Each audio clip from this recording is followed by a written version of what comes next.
After the final, ringing clash of swords in dreamland settled into silence, Lulu found a strange and unexpected peace. The world of nightmares had been soothed, and for a time, so was she. But one quiet evening, as the moon cast a silver path across the water, the sea itself began to whisper her name. Standing on the silent beach, with the cool sand between her toes, Lulu tilted her head, her eyes fixed on the gentle rhythm of the waves. "Did I just hear that?" she murmured to herself, a flicker of uncertainty in her voice. A soft, ethereal echo, like the wind sighing through a conch shell, drifted towards her. "Lulu, the sea is fading." A shiver ran down Lulu's spine, not of cold, but of a deep, ancient calling. "Who's calling me?" she asked the empty shore. As if in answer, a new wave gracefully rolled in, higher than the others, and deposited a single, glowing seashell at her feet. She stepped closer, drawn by its pearlescent light. The narrator's voice, calm and knowing, filled the air. Inside the shell, a sound pulsed in time with the ocean's gentle sway. A heartbeat echoing from the deep, Lulu knelt and carefully picked up the shell. It was smooth and cool, yet a surprising warmth radiated from within.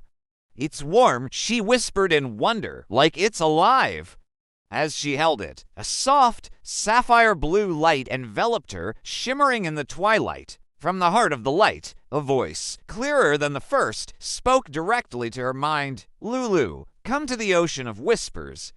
"The heart is dying. The ocean of whispers." Lulu repeated, the name tasting of salt and magic on her tongue. The blue light around her suddenly pulsed and expanded. The water at the edge of the sea began to churn, not violently, but with a graceful purpose, rising into a shimmering spiral staircase that seemed to beckon her forward. With a sense of destiny rather than fear, she was pulled gently into the sea, the world of sand and stars dissolving around her. When she opened her eyes, the first thing she noticed was the impossible feeling of breathing as easily as she did on land. The second was the breathtaking beauty surrounding her. She was floating in a world of impossible color and light. Schools of glowing fish swam past like shooting stars, and vast forests of coral pulsed with a gentle, inner luminescence. It was a city of dreams, hidden beneath the waves. "Wow," she breathed, her voice clear in the water. "It's beautiful." A flash of brilliant orange darted towards her. It was a small fish with fins that shimmered like spun gold. It circled her once before stopping right in front of her nose, its tiny eyes wide with excitement. "You're the surface girl," the fish chirped. "You really came." Lulu blinked, a smile spreading across her face. "Wait, you can talk." "Of course I can," the fish replied, puffing out its little chest. "I'm Myra, guide of the coral paths, and you're in big trouble, by the way." Lulu's smile faded into a look of confusion. Trouble. "But I just got here." Just as Myra spoke, the vibrant underwater world began to change. The water grew darker, a murky gloom creeping in from the edges of their vision. The brilliant lights of the coral began to flicker and dim, like candles in a draught. "The silent tide," Myra whispered, her playful voice now laced with fear. She huddled closer to Lulu. "It's spreading. It steals voices, songs, everything that lives. The fish forget their paths, the kelp forgets how to dance. It's a creeping nothingness." Lulu's eyes widened with understanding. The fading sea, the dying heart, it was all connected. "That's why the sea called me," she exclaimed, her fists clenching with newfound purpose. "It needs help." As she spoke, a great shadow passed overhead, blotting out the remaining light. It wasn't a creature, but a shifting, formless shape, like a wave made of smoke and silence. "Then we have to find the heart of the sea," Lulu declared, her voice ringing with determination. Myra looked up at her, a glimmer of hope in her eyes.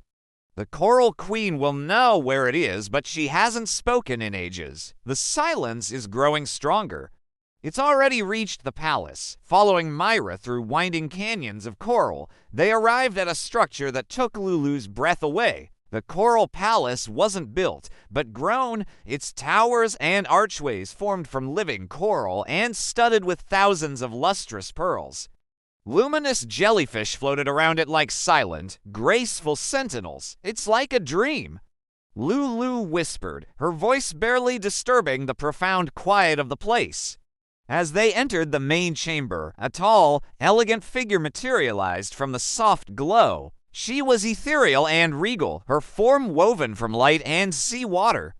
The Coral Queen. Her voice was soft, barely a whisper, yet it filled the vast hall.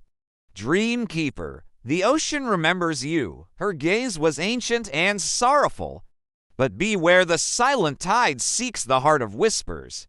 It feeds on sound, on memory. If the heart is lost, the sea will forget how to sing. The world above will hear only silence from the depths, and the great forgetting will begin. Lulu looked at the silent queen, at the fearful Myra, and felt the weight of this sleeping, dying world settle upon her. But with it came resolve. Then I'll find it, she said, her voice clear and strong. I promise. The narrator's voice returned, carrying a note of hope. And so, Lulu's new journey began not in the dream-filled skies she knew, but in the forgotten depths of dreams beneath the waves. A place where every ripple holds a secret, and every whisper could be the last song of the sea itself. A determined smile lit up Lulu's face as she turned to her new friend. Let's go, Myra. The ocean is calling. Myra zipped around her head, her playful energy returning. Then we better answer before it loses its voice for good. Thank you for joining us on this underwater adventure. If you want to find out what secrets the Coral Queen holds, don't forget to like, subscribe, and hit that notification bell so you don't miss the next episode.